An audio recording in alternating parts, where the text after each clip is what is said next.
Hi everyone, I've just created a tool that makes it easier to put together an itinerary for a Qantas oneworld classic flight reward. This is a special type of classic reward offered by Qantas when you fly multiple classic reward flights with different oneworld airlines. They're generally considered very good value for the points that they cost, but they're not actually that popular because they can be quite hard to put together. There's quite a few terms and conditions you have to meet in order to be eligible for one of these fares. And you can see these on the Qantas website here, and there'll be a link to that. Basically, you have to put together a classic flight reward or itinerary that involves travel on at least 2 oneworld member airlines other than Qantas, and you can't travel on any airline that is not a oneworld member airline. So you can't travel on Jetstar. It can't be any longer than 35,000 miles in total, and you're allowed up to 5 stopovers. You're allowed some surface segments. And the whole thing is charged based on the distance that you travel and the cabin class that you select. And if you do mixed cabin classes, you will be charged based on the highest cabin class that you've booked for any particular leg. So that's not ideal. So you want to keep it all in the same cabin class.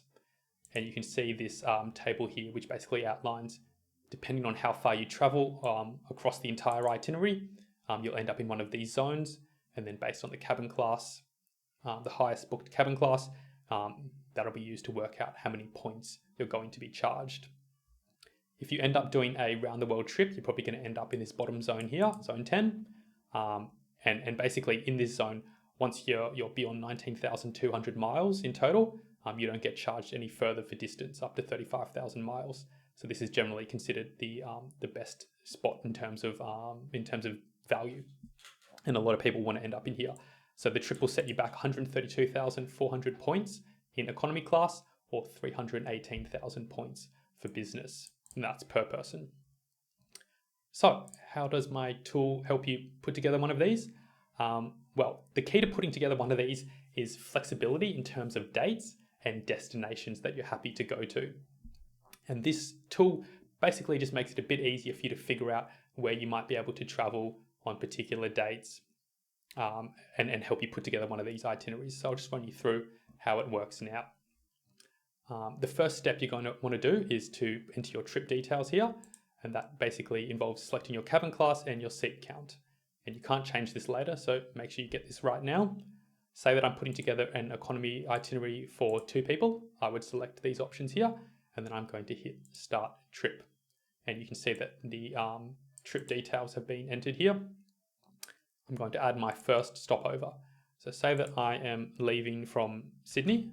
I would enter Sydney here, but you can actually select multiple origins here, which will just give you more flexibility in terms of flights that are available. So why don't I actually put in Brisbane and Melbourne as well? And that will give me more opportunities. And say that my first destination that I'd like to go to is Japan.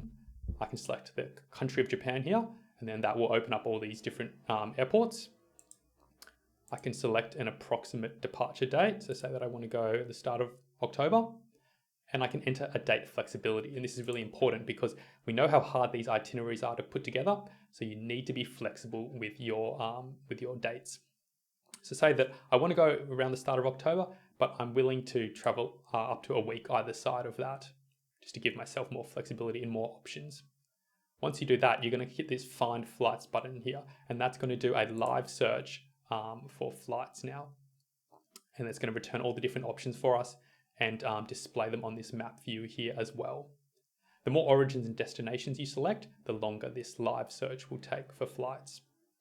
Once it's complete though, then you'll see that it's now showing these dotted lines on the map, and basically these are the I'll zoom that in a bit for you. Basically these are the possible routes that we could take for our starting leg. And you can see that it's come with a few different airports here in Japan. And say that we want to go to Tokyo, well, we can go down here to the table of the available flights in the period that we've selected. And it's going to show you the date, the route, the tax, and the distance. So while this is a classic flight reward, you do obviously have to pay for the taxes. And if you're doing quite a few stopovers, these taxes can add up over time. So you do want to keep an eye on this, and you might be able to use this to perhaps select a flight that has lower taxes. to save yourself some money. It's also got the distance here because remember there's a maximum of 35,000 miles for this particular oneworld fare, and we don't want to exceed that. So you just want to keep an eye on that as well. So say that we want to go to Tokyo, we might lock in this one here. So if I hit select on that, now that has now locked in this as our first stopover in Tokyo there, and you can see that we've got showing how many stopovers we've used, how many surface sectors, and the total distance as well. Here's our itinerary, and based on this current itinerary, this is how many Qantas points and taxes and fees it's going to cost. So that's based on this table here. So at the moment, because we're doing 4,400 miles, that means we're in this section here, 40,000 points, but because we have 2 people, that's double 80,000 points, and the tax as well is calculated on a 2-person basis. So I'd say we've done that, and now we're thinking we'd like to add our next stopover. We might want to go from Tokyo to somewhere like America. So we put in USA here, and that we know that there's another airport in Tokyo, so why don't we chuck that in as another possible origin here. And if we went on the 2nd of October, maybe we'd like to be there for 2 weeks before we go to America, and let's give ourselves, say, 5 days of flexibility on either side, and then we'll now start searching for flights. And that'll take a little bit of time, so we'll just wait for those flights to load here. And once they've loaded, we'll get some dotted lines on the map once again to show us our potential options. So just waiting for that to load. Sometimes it will just hang here at 98%.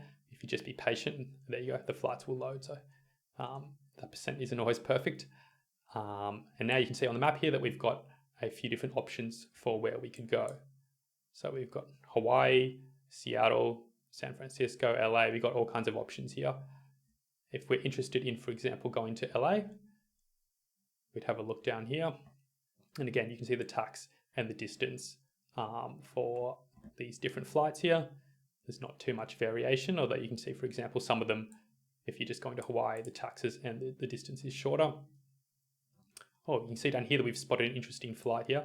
So that is going from Haneda to LA, and the tax is much cheaper for this flight here. So that could be a pretty good option if we want to save some money. So we might select that. And you can see that that has now been locked in. If we make a mistake here with one of these legs, you can delete it using this little cross button here, and then that'll get rid of it from your itinerary. We can now see we've used 2 stopovers here, and we've got a distance here. We've used about 10,000 of our 35,000 miles. The points cost has crept up and the taxes have as well, but we did quite well there by getting a flight with some pretty low taxes.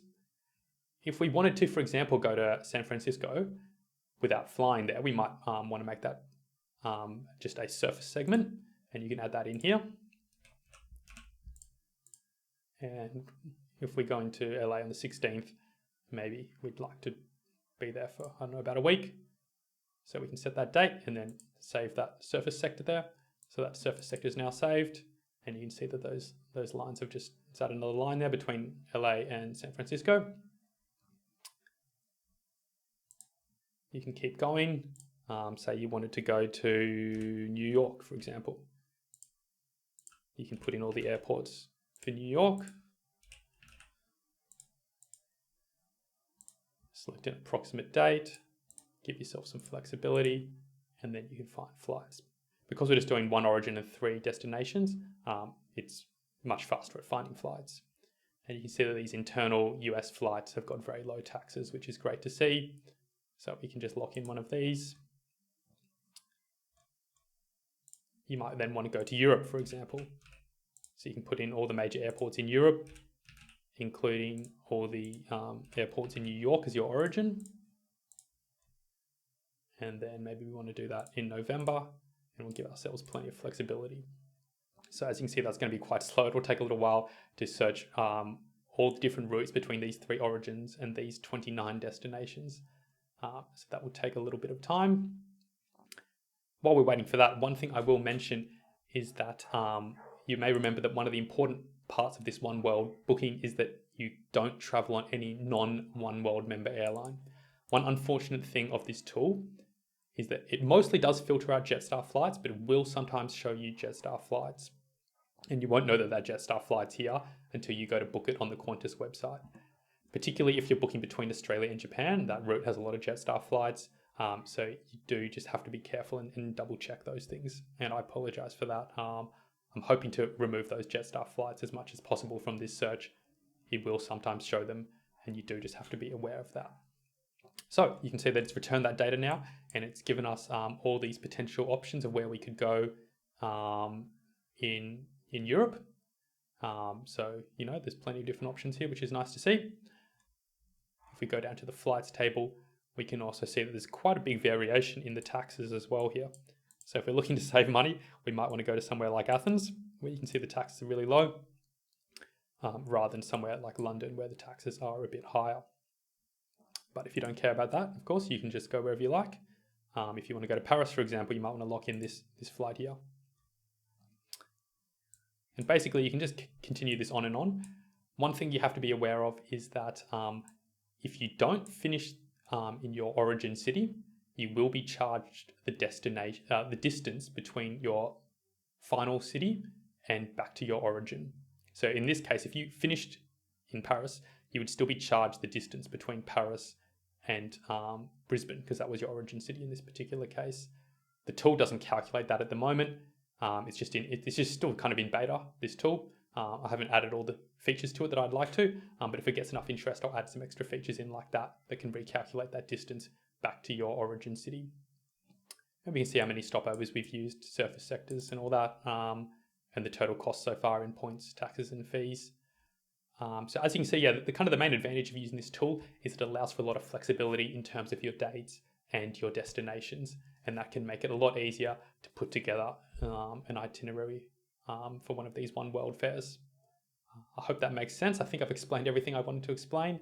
I'd love for you guys to try out the tool and let me know what you think of it.